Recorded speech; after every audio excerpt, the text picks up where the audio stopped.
Hi, I'm Vicki Brenner. I'm a library technician with Oxford County Library. I'd like to welcome you to Oxford Local History Day 2022.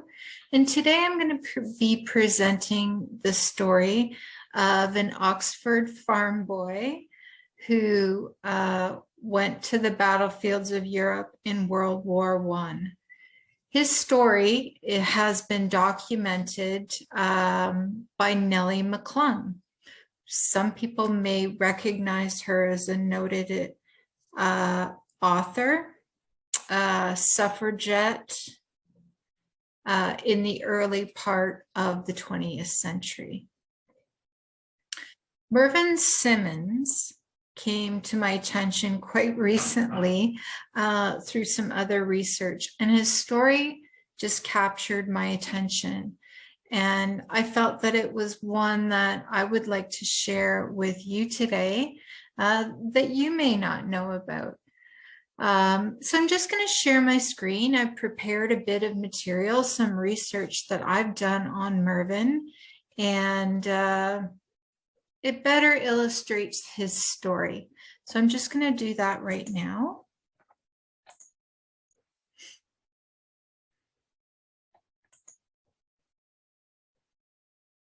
So my presentation today is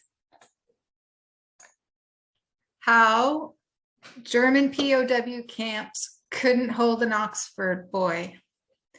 Part 2 of an Oxford cheese saved the day, which seems right because Oxford was certainly known for its cheese. And as you'll see, as this story unfolds, the role that Oxford cheese played a pivotal part in the ultimate escape of Mervin Simmons. So we'll just go to Mervin's story. Mervin Simmons, his beautiful portrait in uniform is displayed here. And he was born in the Ingersoll area, which some of you might know is probably about 10 kilometers south of Ingersoll. His parents were Albert and Elizabeth Ellis, and they had a farm, as I said, sort of between Ingersoll and Durham Center.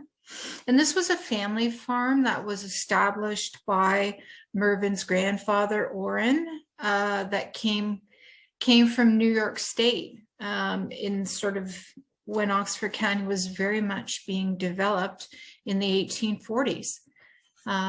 So Mervin grew up on a farm, and but I think he had a real sense of an adventurous soul. So I put together a little family history of Mervin's family, including his siblings. So their farm was located on the 6th concession. That may be familiar to some. I have a lovely portrait here of Mervin's parents, Albert and Elizabeth. Now, the real turning point, I think, perhaps in the Simmons family was the death of Mervin's mother, Elizabeth, in 1910. And sort of two things happened at that time. Mervin's sister, Verna, married a man from Manitoba, and she moved to the West, ultimately settling in Buchanan, Saskatchewan.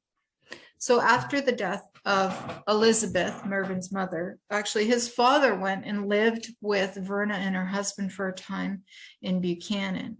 And that's certainly the address of Mervin's next of kin on his attestation papers when he enlisted. But Mervin must have felt the call of the West as well, because Through my research, I determined that he was living in Trail, British Columbia, when war was declared.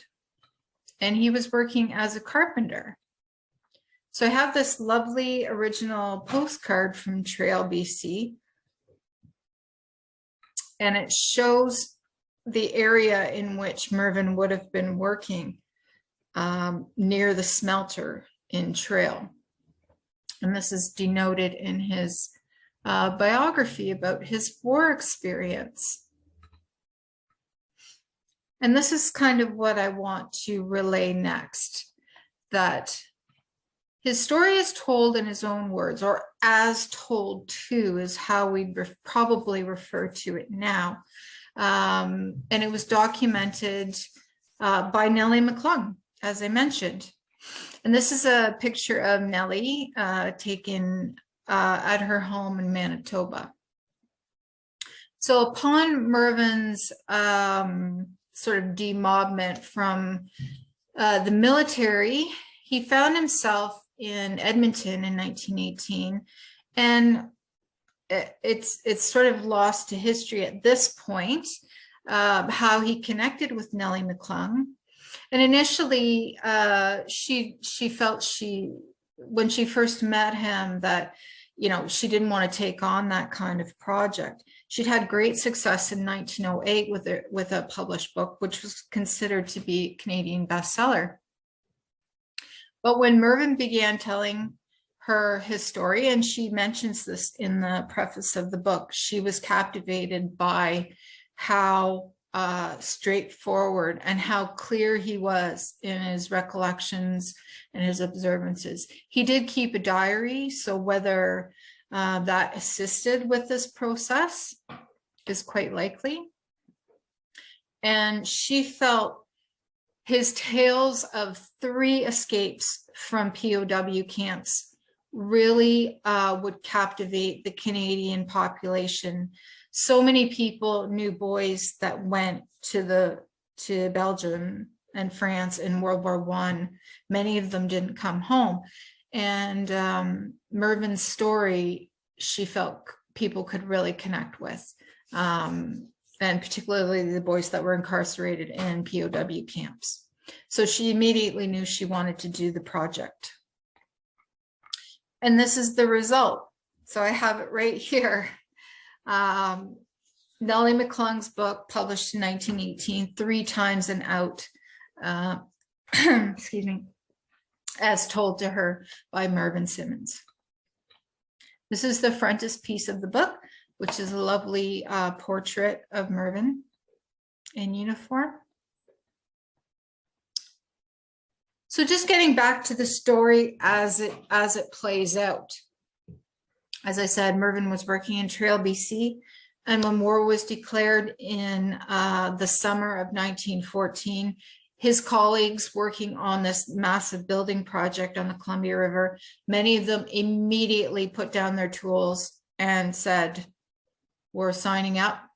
A lot of them were immigrants from Britain, so the call from home was very poignant for them. They knew that they were immediately going to do whatever necessary to defend home and their relatives. And Mervin states in his book 3 times and out that he thought, you know, I don't want to be left behind. It may not be just a case of patriotism.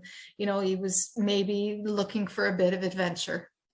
So I've included little quotes here in this presentation from Mervin's book that sort of really capture pivotal moments of his story. So immediately upon the declaration of war, they started drilling in the Trail, BC skating rink, working on their military maneuvers. And Mervin's marksmanship was noted, and he was declared to be a sniper.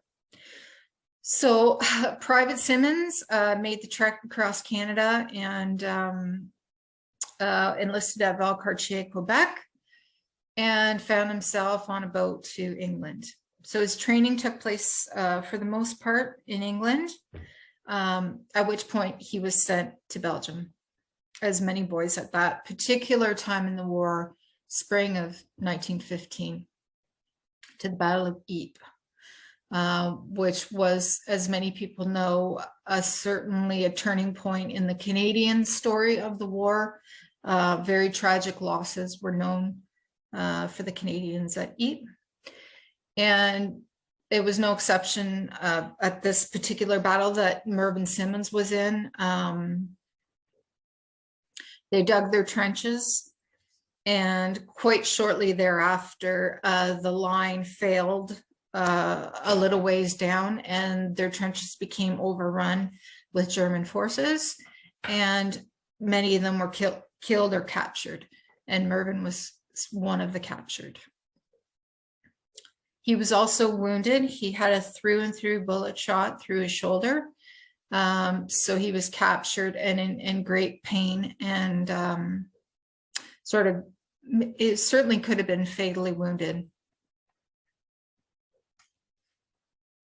So he goes on to say in this little excerpt how he was quite ill, laying there in the trenches, but he was forced to get up and move, be loaded up. They were deprived of food and water for much of the journey to the prison camp in Germany.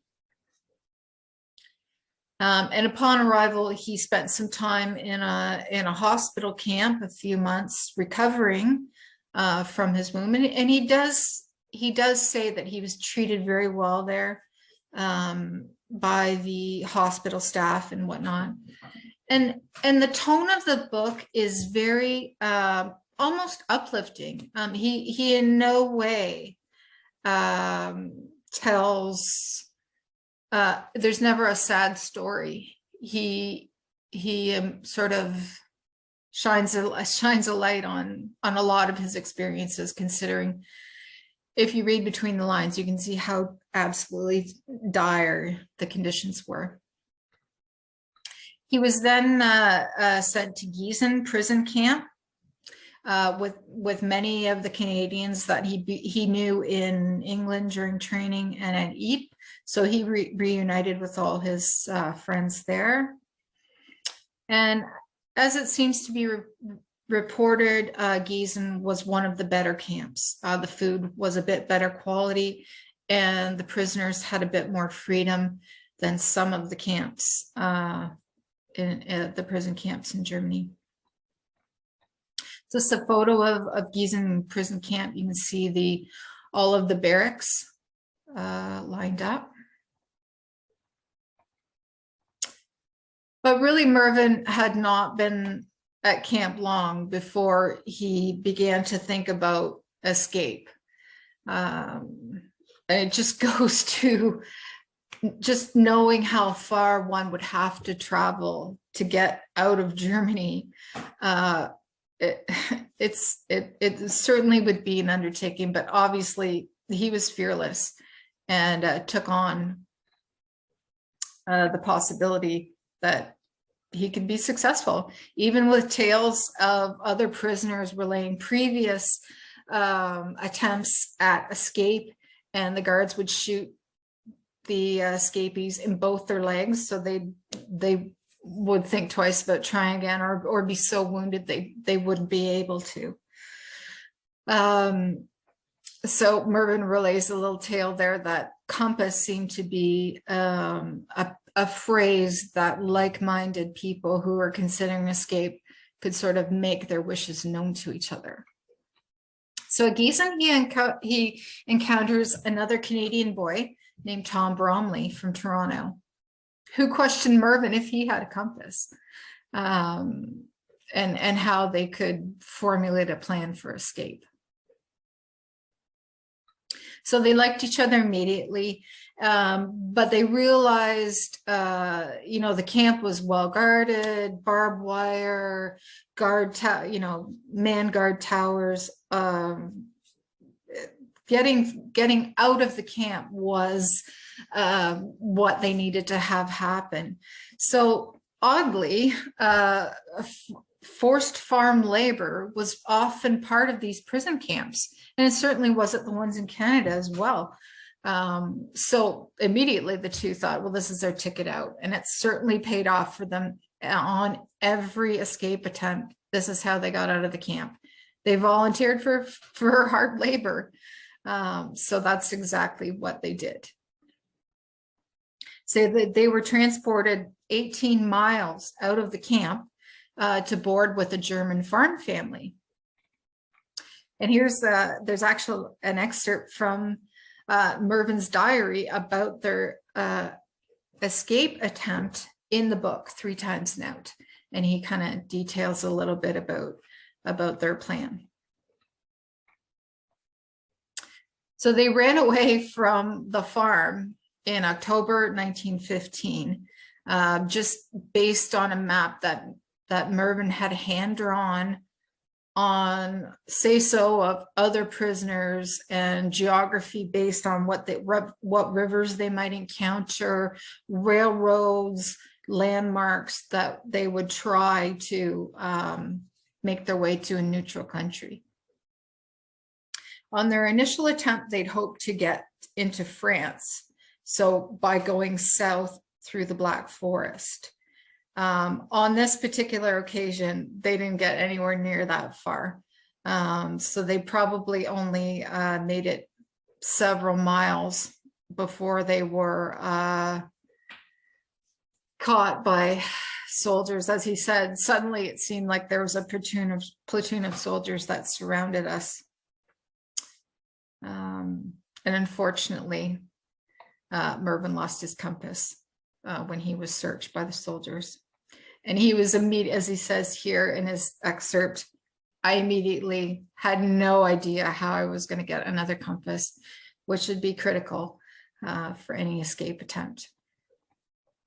So they were sent back to Gießen, and they were put in solitary confinement in the cells, where they had to spend a time on really short rations, no heat, terrible, terrible conditions, dark.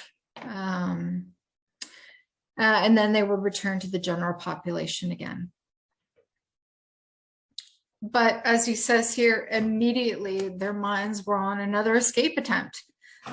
So Mervin decides he's going to try to get one from home.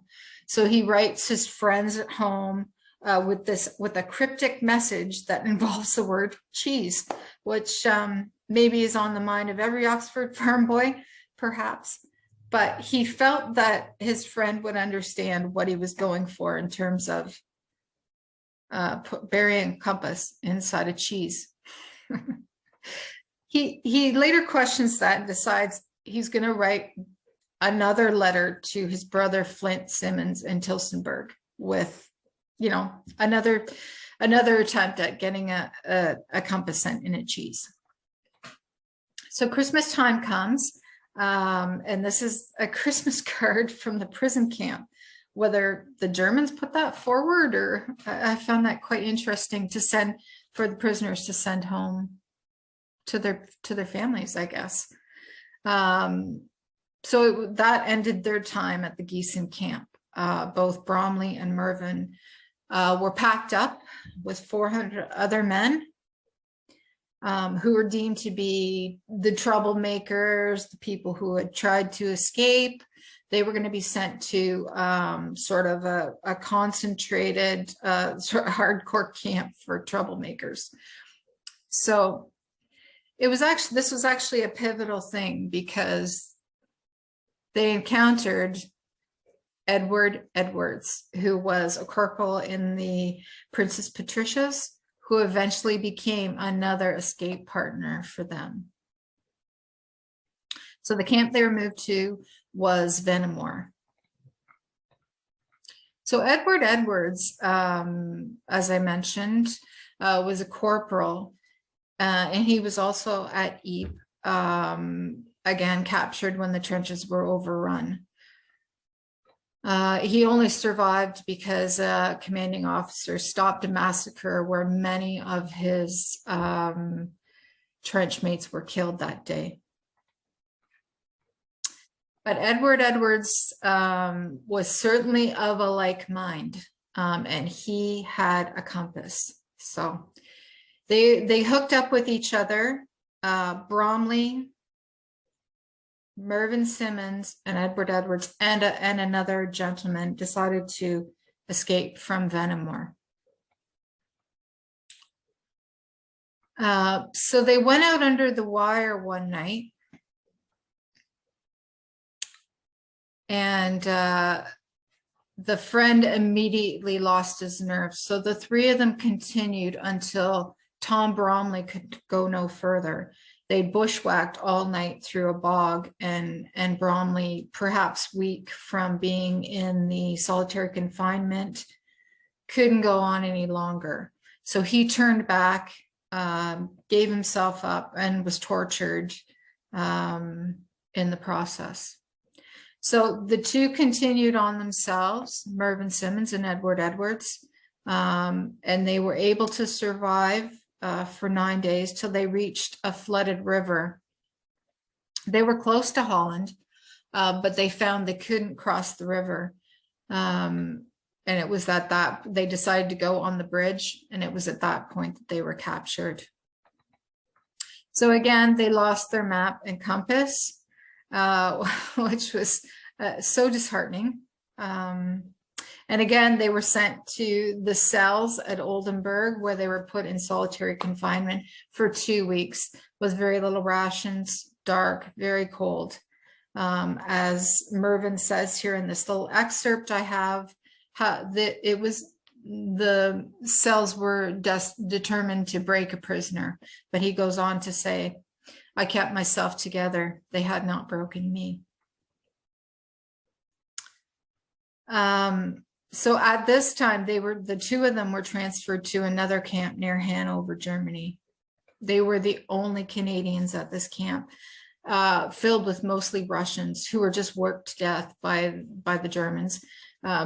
Mervin notes in his book 3 times now the terrible treatment that the Russian prisoners of war were given. So again, the two, Edwards and Mervin, were immediately looking for a way to escape again. Critical, no compass. But that spring, a letter came from Mervin's brother Flynn, telling him that he was sending him a cream cheese. And Mervin states here the parcel came, and guess what was in that Oxford County cheese? The compass. And this was to prove to be the way that they made their final escape attempt. So in the summer of, in May of 16, a wheel of cheese arrived. And Edward Edwards also wrote a memoir on his return home in 1918, The Escape of a Princess Pat. And he goes on to say, it was one of those cream cheeses so popular in Canada, no better than my closed hand. The food was welcome, but the real treasure was the compass concealed inside. So in the summer of 1916, the pair tried again. Again, they volunteered for farm labor and just 4 miles from the camp, but they just walked away while the farm wife was preparing dinner for the workers. So again, it was a damp and cold summer. They traversed bogs and marshes, nothing to eat, just the clothes on their backs. So anything they ate came from the fields around them. But there's some funny moments where they only traveled at night. So they'd encounter cows in the field, and they would try to catch one and milk it just to get some sustenance. So it's quite funny how they say they wonder what the farmer thought in the morning when their cows wouldn't give any milk.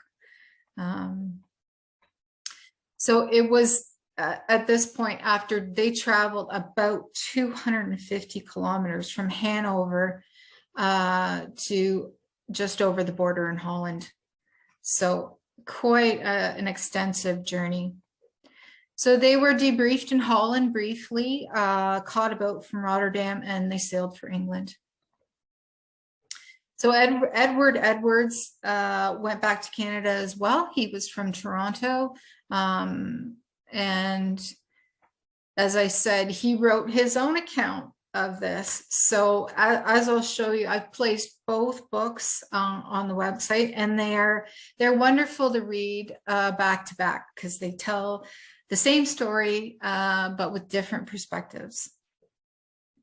So he says, Ted and I parted in London, and he rejoined his family in Toronto. And Mervin was